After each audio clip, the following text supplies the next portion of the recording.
Welcome back. Good healthy morning. ہم پوچھ رہے ہیں ڈاکٹر صاحب سے خطرناک پہلے سر کے درد جو کہ ٹیومر بھی ہو سکتا ہے. ڈاکٹر صاحب ایم آر آئی کراتے ہیں؟ جی سی ٹی اسکین بھی کرا سکتے ہیں لیکن ایم آر آئی بہتر ہے, زیادہ تفصیل سے اس میں نظر آتا ہے. لیکن ڈاکٹر صاحب مجھے پتا ہے نا M R I is a very expensive procedure. جی آپ ضیاء الدین میں ہوتے ہیں, آپ کو پتا ہے کہ ہر جگہ بہت زیادہ ایکسپینسو ہے. تو غریب آدمی افورڈ نہیں کر سکتا. کوئی آسان طریقہ نہیں ہے اس کو ڈائگنوز کرنے کا؟ کوئی طریقہ نہیں ہے اصل میں. یہ کئی جگہ نہیں, ضروری نہیں ہے کہ ہم اس کا ایک ایم آر آئی دو طریقے سے ہوتا ہے کہ لمیٹڈ یا اسکریننگ ایم آر آئی بھی کہلاتا ہے, جو پاکستان میں عام طور پہ کیا جاتا ہے اسی لیے وجہ سے کہ بہت سے لوگ افورڈ نہیں کر سکتے. تو جہاں پہ ہم وہ سمجھتے ہیں کہ اس کے اندر ڈاکٹر سمجھتا ہے کہ اس میں کوئی خاص امکان نہیں ہے خطرناک چیز ہونے کا, لیکن ایک ایم آر آئی کرانا ضروری ہے تاکہ اگر تھوڑا سا بھی امکان کسی چیز کا ہو تو ایک اسکریننگ ایم آر آئی کرایا جا سکتا ہے جو کافی سستا ہو جاتا ہے. یعنی جو فل ایم آر آئی ہے اس سے تقریباً 1/3 کاسٹ کے اندر وہ ہو سکتا ہے, تو وہ ضروری. سی ٹی اسکین جو ہے اس میں صرف سر کے درد کے لیے کرانا جو ہے وہ اتنا فائدہ مند نہیں ہوتا ہے, اس لیے کہ اتنی تفصیل سے اس میں چیزیں نظر نہیں آتی. لیکن سی ٹی اسکین بھی یعنی جو اسکریننگ ایم آر آئی ہے, میں سمجھتا ہوں اگر چوائس ہو کہ سی ٹی اسکین کرایا جائے یا اسکریننگ ایم آر آئی, تو اسکریننگ ایم آر آئی زیادہ بہتر ہے. صحیح. اچھا ڈاکٹر صاحب, یہ کبھی کبھی میں نے یہ بھی سنا ہے کہ ایم آر آئی میں بھی چیزیں مس ہو جاتی ہیں.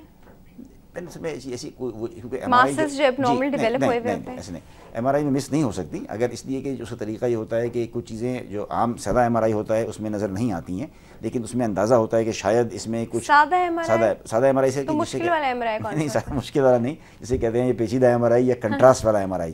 کنٹراسٹ سے مراد یہ ہے کہ اس میں ایک انجیکشن انٹراوینس دیا جاتا ہے تاکہ وہ چیزیں جس کے بارے میں شک ہو جو واضح طور پہ نظر نہیں آتی عام ایم آر آئی میں, جو سادہ ایم آر آئی میں بغیر کنٹراسٹ کے, وہ اس میں واضح ہو جاتی ہیں.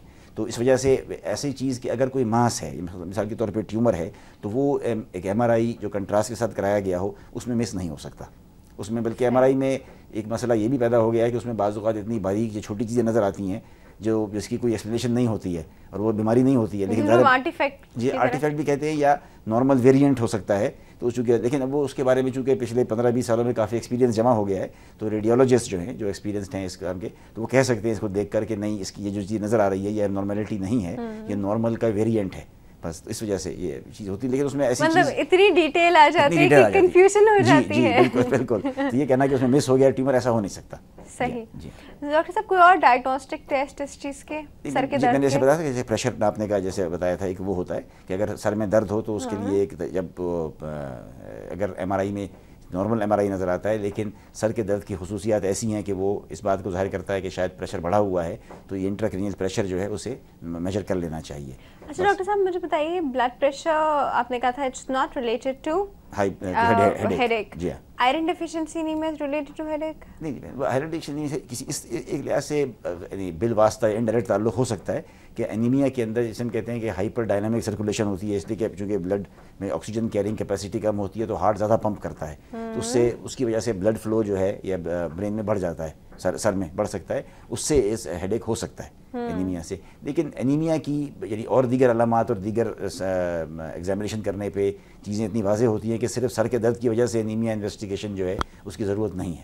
ٹھیک ہے. اچھا ڈاکٹر صاحب ہمارے پاس ایک کال ہے, لے لیتے ہیں. السلام علیکم. السلام علیکم. آواز ہی نہیں آ رہی. Sorry, I think call drop ہو گئی ہے. اچھا ٹھیک ہے. ڈاکٹر صاحب اب مجھے ایک بات بتائیے, ایک ایسا سر کا درد ہوتا ہے جس میں سر سے پیچھے پیچھے پیچھے پیچھے جاتا رہتا ہے, ایسی فیلنگ آتی ہے پیشنٹ کو کہ اس کا سر پیچھے جا رہا ہے. نہیں, وہ شاید اس میں جیسے بعض اوقات مائیگرین جو ہے وہ ورٹیگو یا چکروں کے ساتھ یا فیلنگ آف امبیلنس, نہیں امبیلنس کے ساتھ ایسوسیٹڈ ہوتا ہے. جی, کہ فیلنگ انسان کو ایسے ہوتی ہے کہ یہ ہے. لیکن اگر کچھ جو ضعیف لوگ ہیں, اگر عمر زیادہ ہے انسان کی, ان کو ایسا محسوس ہو رہا ہے کہ سر کا درد ہے اور پیچھے کی طرف جا رہا ہے سر, تو اس کی ایک وجہ جو ہے اسے ہم کہتے ہیں کرونک سب ڈیورل ہیماٹوما, کہ وہ ایک فلوئڈ جو ہے جو شروع میں بلڈ تھا لیکن بعد میں پانی سے بن گیا, وہ برین کو پریس کر رہا ہے. اس میں بھی اکثر ایسی فیلنگ ہوتی ہے کہ سر پیچھے کی طرف جا رہا ہے. لیکن یہ عام طور پہ یعنی کسی کو ہیڈ انجری ہو چکی ہو, یا ینگ لوگوں کے اندر ایسا ہے کہ ان کو ہیڈ انجری کسی وجہ سے ہوئی ہو, اس کے بعد ان کو ایسا فیلنگ ہے. ضعیف لوگوں کے اندر جی پوٹینشلی ڈینجرس ہو, یعنی وہ ڈینجر ہو سکتا ہے کرونک سب ڈیورل ہیماٹوما جو ہے. اسی لیے جیسے میں نے آپ سے کہا کہ بے شمار چیزیں ہیں, ظاہر ہے یہاں پہ ہم سارا کوئی ایسی ہسٹری نہ ہو, سب ڈیورل ہیماٹوما کی کوئی ہسٹری نہ ہو, اس کے باوجود کبھی ایسا ہو کہ ایسا بھاری ہو رہا ہے کہ پیچھے جا رہا ہے, تو اس میں وہ بھی مائیگرین کے سر کے درد کی ہی قسم ہے جس کے سمٹمز اس طرح کے ایسے ہیں, اس میں اس کی کوئی خاص مخصوص اہمیت نہیں ہے کہ اگر ایسا ہو رہا ہے تو یہ خاص قسم کے سر کا درد ہے, ایسی بات نہیں ہے. صحیح. اچھا ڈاکٹر صاحب مجھے بتائیے کہ فزیکل ایکٹیویٹی سے یہ سر کا درد بڑھتا ہے جی, لاؤڈ بولنے سے یہ سر کا درد بڑھتا ہے, تو ان کا کیا ریلیشن ہے؟ وہی چیز, اس کا تعلق وہی بلڈ فلو سے, جیسے ایکسرسائز یا ورزش کرتے ہیں, جسمانی ورزش. کسی اور کی آواز تو چھوڑیں, اپنی آواز نہیں برداشت ہو رہی ہوتی. نہیں وہ مثلا کہ جو ورزش انسان کرتا ہے اس میں دوران خون بڑھتا ہے. زور سے بولنے میں یہ ہوتا ہے کہ انٹراکرینیل پریشر بڑھتا ہے, اس لیے کہ ہم اس میں سانس زور سے انسان لیتا ہے تو اس میں سینے میں پریشر بڑھتا ہے, اس سے دوران خون جو برین کا ہے وہ کم ہو جاتا ہے, اس کے اندر خون جمع ہو جاتا ہے, اس لیے سر میں درد. اچھا ڈاکٹر صاحب ہمارے پاس ایک کال ہے, لیتے ہیں. السلام علیکم. السلام علیکم. Good healthy morning. ڈاکٹر صاحب سے ایک سوال کرنا تھا. کون بات کر رہا ہے؟ رضا بات کر رہا ہوں کراچی سے. جی رضا صاحب پوچھیے. جی آپ کا پروگرام بہت اچھا ہوتا ہے, پہلے مبارکباد دوں گا. تھینک یو سو مچ. آپ کے ٹی وی سیٹ کا والیوم بہت اونچا ہے رضا صاحب. جی بند کر دیں. جی بات یہ کرنی تھی کہ ہیلو. جی جی. یہ لڑکا ہے میرا 26-27 سال کا. ٹھیک ہے. اس کو ایک دماغی بیماری شیزوفریما ڈاکٹروں نے بتائی تھی. ٹھیک ہے. پھر اس کا بڑا علاج کرایا. اس کے بعد وہ پہلے توڑ پھوڑ کرتا تھا, مطلب کوئی برے فعل میں نہیں ہے, لیکن دماغی بیماری تھی تو اس کا بڑا علاج کرایا, کافی ٹھیک ہوا ہے.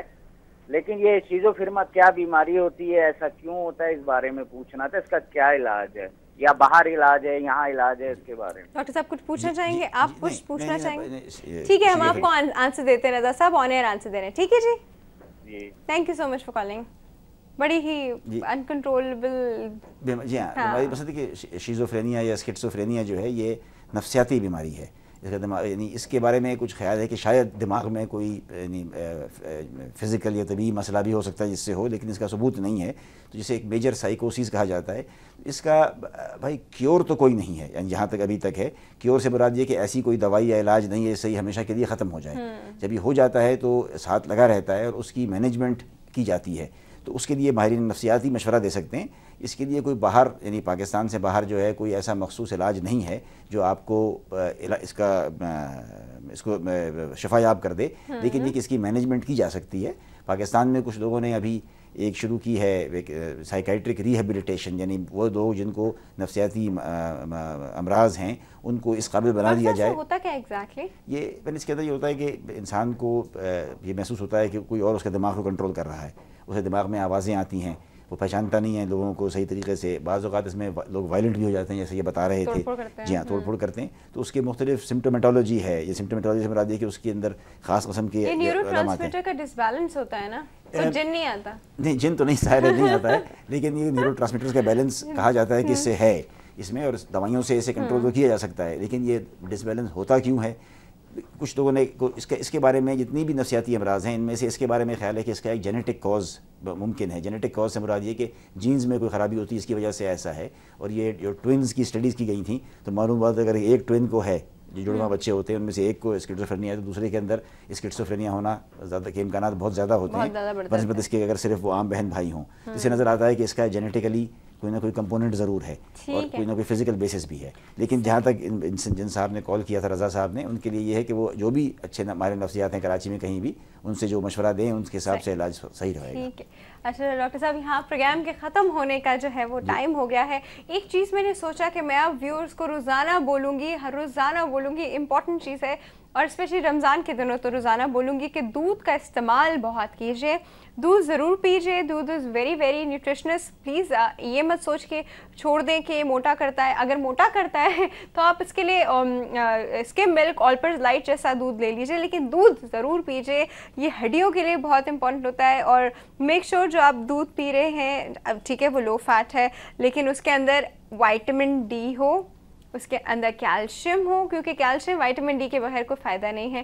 تو اس کے اندر وائٹامن ڈی ہو, اس کے اندر کیلشیم ہو, اور جیسے اگر آلپرز لائٹ لیں گے تو اس میں وائٹامن اے بھی ہوتا ہے. تو اگر دودھ روزانہ پئیں گے تو ایک انسان ہیلدی رہ سکتا ہے. دودھ پی کے اپنے آپ کو بھی عادت ڈالیں دودھ پینے کی, بچوں کو بھی عادت ڈالیں دودھ پینے کی, بڑے لوگ بھی عادت ڈالیں دودھ پینے کی, اور خواتین تو ضرور ضرور دودھ پیا کریں, ان کو تو بہت زیادہ دودھ چاہیے ہوتا ہے. ٹھیک ہے,